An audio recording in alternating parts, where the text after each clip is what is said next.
Hey there, everyone. Welcome to the Real Life Process Podcast. It is great to be back with you on this episode and dive into a topic that I am always passionate about, but I didn't used to be. And that's the topic of self care. And here on the podcast, we talk about so many different things that help you to grow as a coach, as a speaker, as a trainer, as an organizational leader. That is kind of the audience that we speak to and we speak into as we talk about the real life process and using that content possibly in the work that you are doing. But if you're just listening in because the podcast is great for you in your own personal growth, then you are going to really enjoy this episode. But before we dive in, I want to talk about a couple of things that we have going on right now in the real life process world. And one of those is a new way that you can become certified to use our content. So this can be great content to come alongside the work you're already doing as a coach, as a speaker, as a trainer, as an organizational leader inside your organization around actually this topic that we're going to talk about today of self-care. But you can use our content in so many ways that can be some great resources for you. And we have a new Fast Start program that we're going to be launching on April the 17th, 2023. And if you want to find out about that, we're making it super simple and super easy. If you want to find out about that, just email me, Teresa at thereallifeprocess.com. Just email me, or you can go to our website, click on learn more about certification, and you can read there and kind of get in contact with us there. This is something new we're doing. It's a 6-week Fast Start program. Normally, our program is a 6-month program with 3 months of certification, 3 months in or 6 months in our network community, excuse me. But we are doing this Fast Start program for those of you who want the tools quickly and easily to get started and bring this content and our assessments and all the things we do alongside what you're already doing. So I wanted to let you know that because it's a little bit timely as we're recording here around the first part of April. So it's just coming up in the next couple of weeks. Also, if you have not connected with us by going to our website at thereallifeprocess.com, downloading some of our free resources from there, we'd love for you to do that. Check out our book as well, Do What Matters, Living from Rest, Not Rush. You can find that in all of your favorite bookstore locations, both in person and online. So now that we've got that out of the way, let's dive into our topic for today, something I'd like to discuss. And this actually came from a Facebook post that was done by Amy Porterfield. Many of you may be familiar with Amy. I follow her on social media and have read several of her books and done a couple of her courses. And just recently, she made a post in the last few days about this idea of self-care. And somebody posted in the comments down below, is it vanity to do self-care or is it sanity?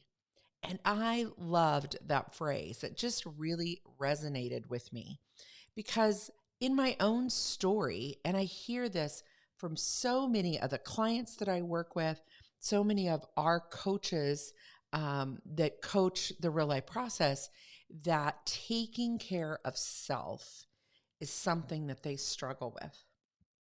So as someone who's a believer, it took me a long time to realize that scripture actually talks about this in love the Lord your God with all your heart, your mind, your strength, and love your neighbor. And this is the phrase, as you love yourself. So God really talks about giving our love to ourself. And many times we think of that as vain, as putting ourselves first. And that's really not what it's about, but it's about taking care of ourself. We teach this so much through the process that we have of creating a modern day rule of life is this idea of taking care of yourself, not in vanity, but in really helping to keep your sanity, as someone commented on Amy's post. We do this actually when we're talking a lot. Well, we do it in all parts of the process, but one of the places it comes to mind the most is in something that we call a present block. Actually being present to your own self care and soul care. And we actually have a worksheet that we have our clients go through or that our coaches use as they're working with their clients that asks some different questions. And over the last 10 or 15 years, I have learned how to do better self care. I was actually almost forced into it when our son was walking through all of his difficulties with addiction. And I was really living with my hair on fire. And my body started to shut down in different ways. My health started to suffer greatly. I just noticed, cloudiness in my thinking and my mind. And I knew that I had hit the wall and I had to make some changes. And probably, uh, if I really look back, to be honest, and this is not to shame my parents at all, but I was not really taught self care.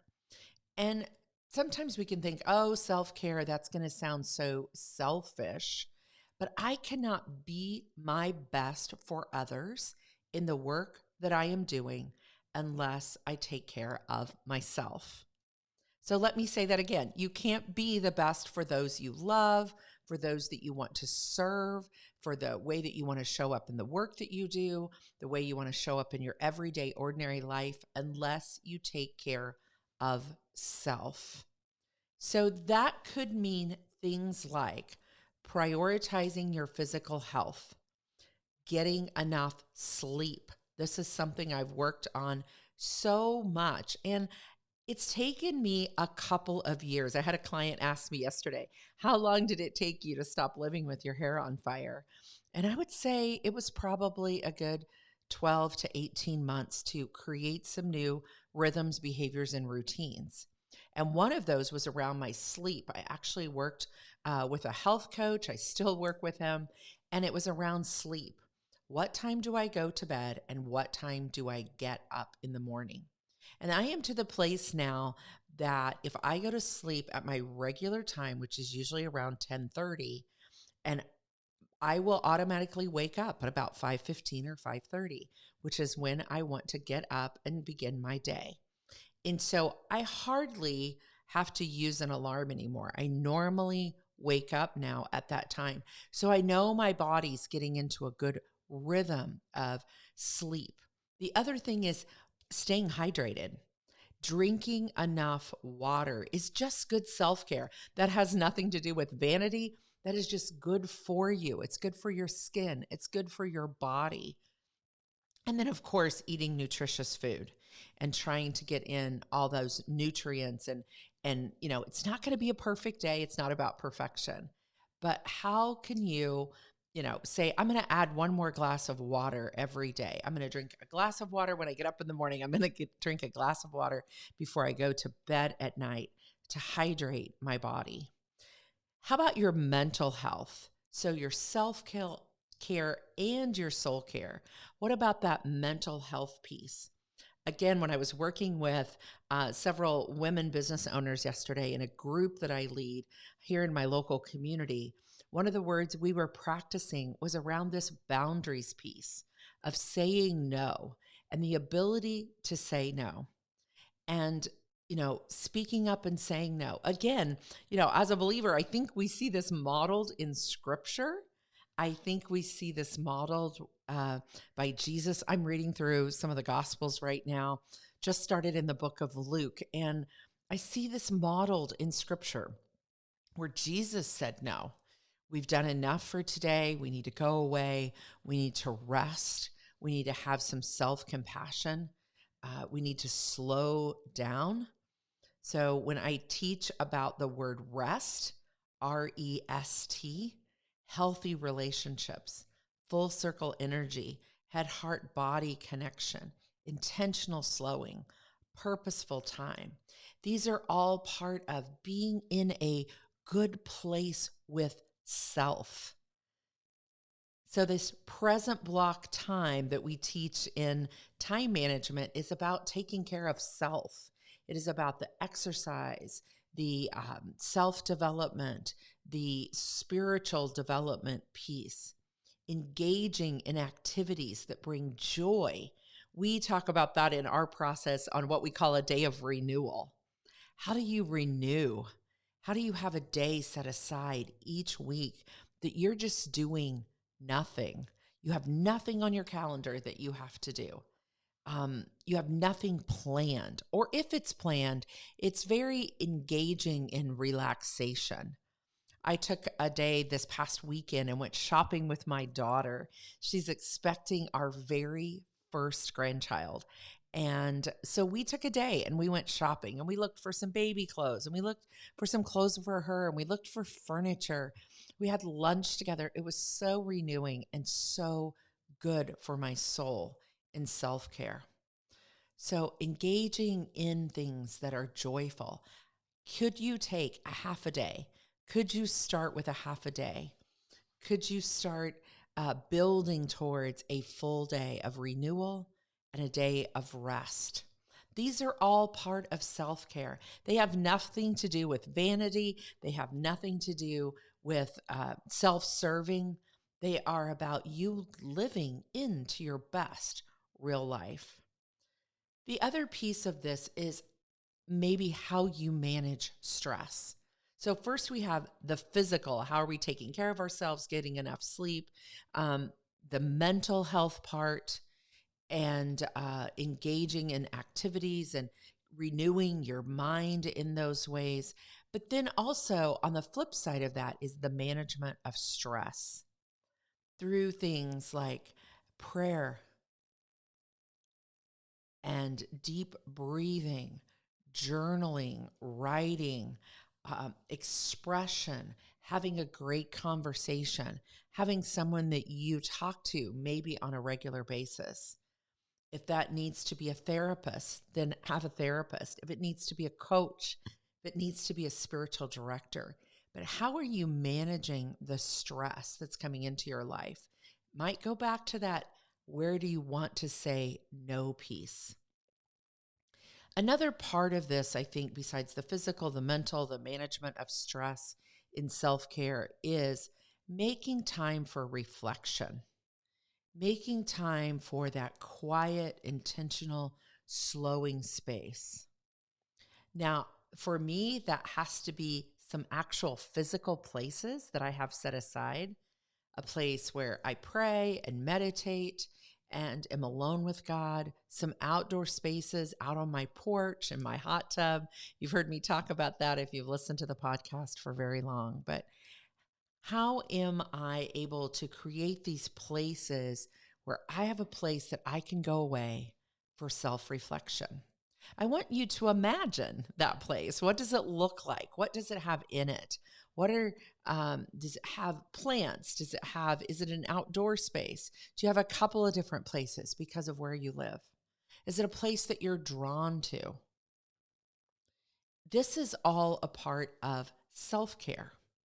This is all a part of allowing God to love you and you learning to love self and not thinking that it is something vain and it is something self-serving, but is you being able to get into the being side of self so that you can go out into the world and be the light that you are to be.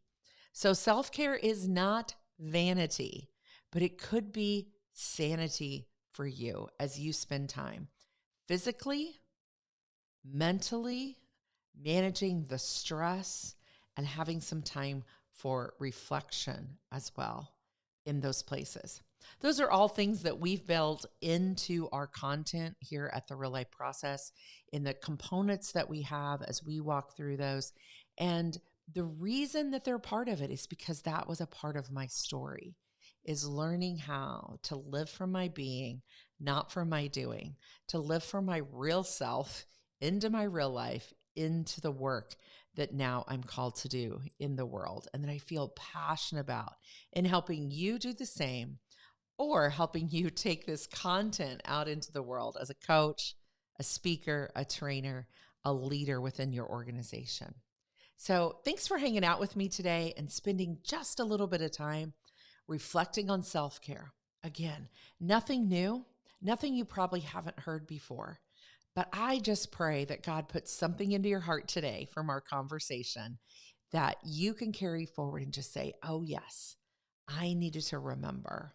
I needed to remember to love others, but also to love myself as God has loved me. So remember that every ordinary day has an extraordinary moment. Maybe this one, this last 15 minutes or so, has been one for you. I hope so. And we'll be back next week with more from the Real Life Process Podcast.